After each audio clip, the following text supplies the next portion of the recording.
Jadi dari salah satu yang pernah saya baca, saya tidak tahu kebenarannya sampai di mana. Getah empedu ini pada saat lama dia berdiam, tidak mengalir, kebasaannya juga bisa berkurang gitu. Misalnya seperti yang kita sudah pernah singgung kan, kita makan pagi, sarapan, makan siang, makan malam. Nah misalnya kita kebiasaan skip nggak sarapan, jadi makannya saat siang misalnya. Berarti kan di pagi hari yang harusnya getah empedu itu mengalir, dia tidak mengalir kan. Jadi dia masih tetap stay di kantung empedunya. Nah itu juga katanya bisa mengurangi kebasaan dari getah empedu. Kemudian pada saat dia lama berdiam di kantung empedu, karena getah empedu ini banyak mengandung garam-garam, kolesterol, jadi komponennya seperti itu. Nah itu juga bisa memberikan potensi terbentuknya batu empedu. Jadi salah satu penyebab batu empedu itu adalah kebiasaan tidak sarapan. Kemudian makanan yang berlemak, tinggi kolesterol, itu juga bisa memberikan peluang batu empedu, termasuk kebiasaan begadang, tidur lewat dari jam empedu itu. Nah biasanya simptomnya adalah merasa mual saat kita makan. Jadi saat sarapan sering merasa mual, itu menandakan aliran dari getah empedu yang tidak lancar. Jadi kalau kita makan, kan makanannya masuk ke lambung dulu kan. Jadi yang pertama dikunyah di mulut, dipecah menjadi komponen yang lebih kecil. Kemudian di situ ada dihasilkan saliva, air liur. Jadi makanan yang kita makan itu butuh dibasahkan dulu supaya tidak susah dicerna. Jadi air liur itu fungsinya membasahi makanan di mulut. Jadi untuk membentuk komponen yang lebih kecil. Jadi kebiasaan kadang-kadang kan kita makan buru-buru, ngunyahnya sebentar gitu kan, itu berat bagi lambungnya. Karena komponen makanannya masih besar-besar masuk ke lambung. Nah, produksi air liur di mulut ini juga dipengaruhi oleh aktivitas kita. Jadi kan kalau kita menyebut kemarin ada parasympathetic nervous system, rest and digest. Jadi pada saat kita makan, usahakan modenya istirahat. Jadi kalau makan sambil modenya bekerja, itu produksi air liur itu juga lebih sedikit. Nah, pada saat air liurnya lebih sedikit kan berarti proses membasahi makanan di mulut itu kan berkurang kan. Jadi itu yang membuat juga pencernaannya akan lebih berat jadinya. Terutama orang-orang yang bekerja, meeting sambil makan siang biasanya kan. Nah ini yang membuat kenapa orang-orang yang terbiasa bekerja dengan sistem seperti itu banyak mengalami masalah dengan lambung. Bisa mengikuti sistem pencernaannya. Nah kemudian begitu sudah selesai proses metabolisme di usus halus ini, yang bagian yang bernutrisi itu diserap oleh spleen. Jadi seberapa bagus kondisi spleen kita itu akan mempengaruhi seberapa baik nutrisi makanan itu bisa diambil oleh tubuh. Kalau enggak ya sebagian besar kebuang gitu. Jadi bukan mengenai seberapa bagus kandungan nutrisi makanan yang kita makan, tapi juga seberapa bagus kondisi spleen kita dalam menyerap nutrisi makanan ini. Contoh sederhananya, spleen dan pankreas kan dianggap satu ya. Fungsi pankreas apa? Nggak tahu? Apa, Pin? Memecah gula. Memecah gula. Jadi fungsi pankreas itu menghasilkan enzim yang disebut dengan insulin. Jadi insulin ini tugasnya adalah menyerap gula. Jadi kalau insulinnya cukup, gula yang masuk ke dalam tubuh itu diserap, digunakan sebagai energi. Tapi kalau insulinnya tidak cukup, artinya kan gula itu nggak bisa diserap oleh tubuh. Dia hanya beredar di dalam darah, tapi nggak diserap, diambil oleh tubuh. Nah ini yang menyebabkan gula dalam darah itu meningkat. Yang semakin lama, kalau untuk jangka panjang kan kita sebut dengan diabetes kan. Jadi diabetes itu bisa karena produksi hormon insulinnya ini tidak cukup atau tidak ada sama sekali karena pankreas sudah tidak mampu lagi memproduksi insulin. Atau insulinnya cukup tapi kepekaannya berkurang. Misalnya jumlah insulin, saya nggak tahu berapa jumlah normal insulin. Misalnya jumlah insulinnya normal, tapi insulinnya bodoh gitu. Yang harusnya dia nyerap gula, dia kayak, ini diapain ya gitu. Ya ibaratnya kalian yang nggak punya pengalaman kerja, kemudian masuk kerja kan bingung kan mau ngerjain apa. Nah seperti itu insulin kita bisa hilang kepekaannya. Kenapa kira-kira kok bisa hilang kepekaannya? Bukannya pankreas tidak cukup menghasilkan insulin, tapi insulinnya yang nggak peka. Kenapa kira-kira kok bisa dia bodoh gitu? Apakah kurang pengalaman kerja? Kan dia sudah mencerna dari kita baru lahir kan, pengalamannya sudah nggak kurang, tapi kenapa dia bisa jadi bodoh gitu? Kalau kalian bayangkan kalian sebagai karyawan gitu, kalian sudah pengalaman kerja, tapi kok akhirnya pada satu masa itu jadi bodoh, kita ngapain ya biasanya saya ya gitu. Kalau masuk kantor tuh ngapain gitu. Habis pandemi misalnya, dulu kan sebelum pandemi ngantor kan, kerjaannya yang berhubungan dengan di kantor. Kemudian habis itu semua kerja dari rumah. 2 tahun mungkin kita nggak kerja ke kantor. Sampai kantor ini biasanya kita ngapain ya, baru sampai kantor ini ngapain, harusnya pola kerjanya bagaimana kan kita lupa kan. Kalau kita lama tidak melakukan itu kan.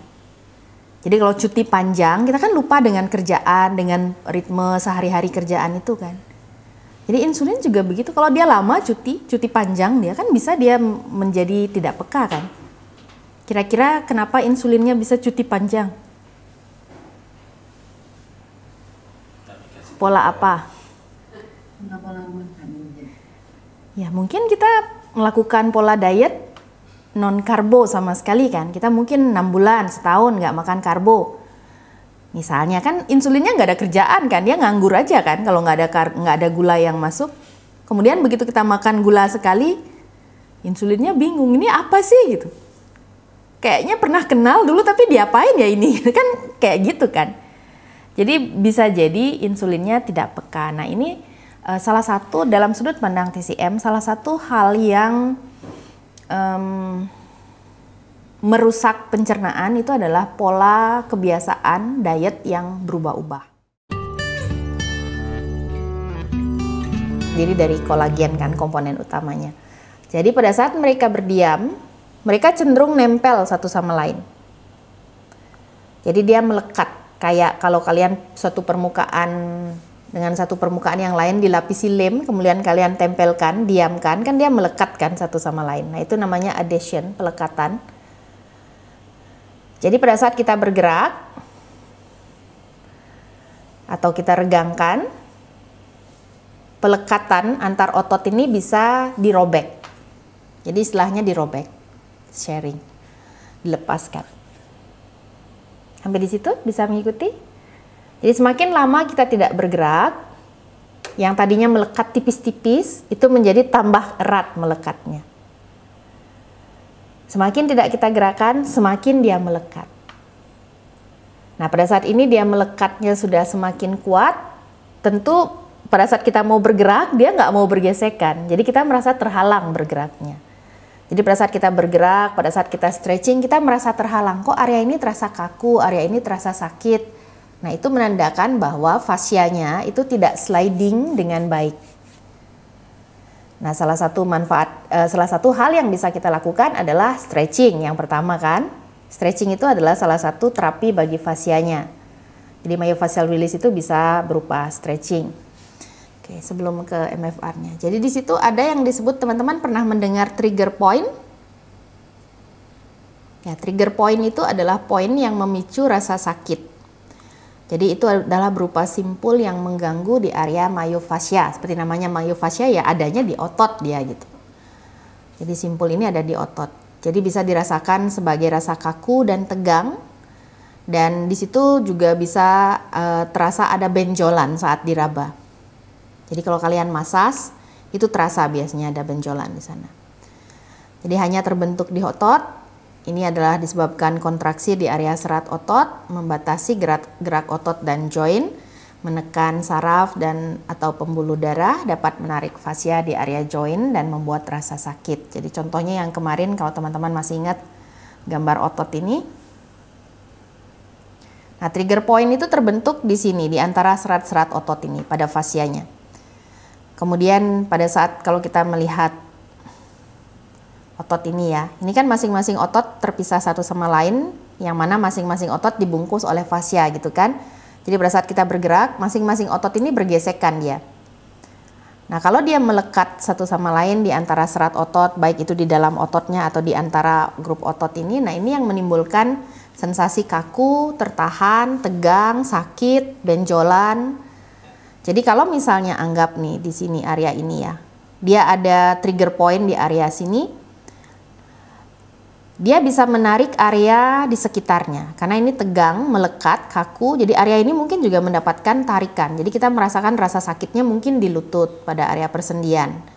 Jadi meskipun trigger pointnya terbentuk di otot, tapi kalau dia terjadi dalam waktu yang lama, dia bisa membuat rasa sakit itu juga muncul di area persendian. Dilihatin posisi sakrum itu dekat mana ya?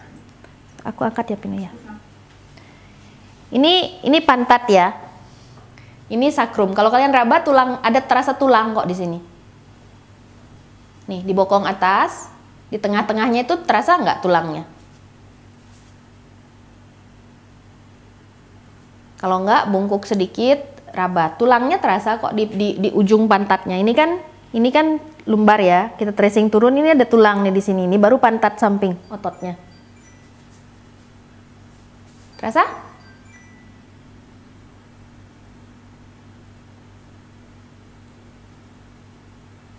Jadi nanti bolanya kita taruh di sini. Ini. Bagian atas bokongnya kira-kira. Iya. Ini bagian atas. Kalau yang bawah ini tulang ekor dapatnya. Ya. Di sini. Jadi kalau kalian raba di situ ada kayak dekik, kayak cekungan. Pernah nggak ngaca lihat punggung? Jadi di situ ada cekungan di sana 2, kiri kanan. Nah, itu dia. Atau nggak pernah ngaca bokongnya. Jadi terasa ada cekung biasanya di sana. Ada lagi? Ya, oke. Thank you Pino.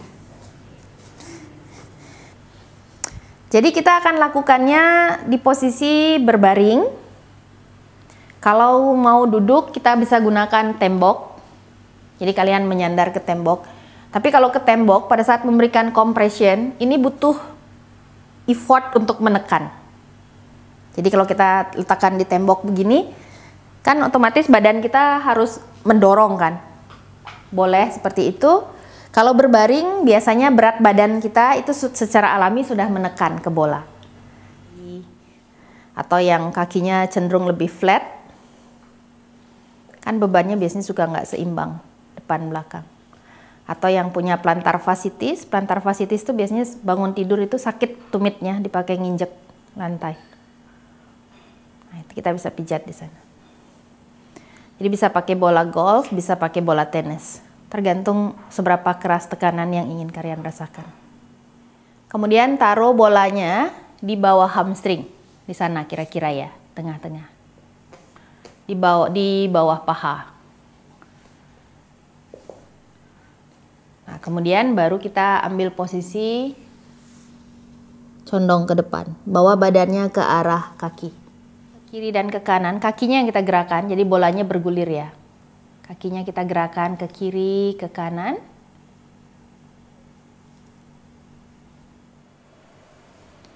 Oke, di seluruh permukaan kaki.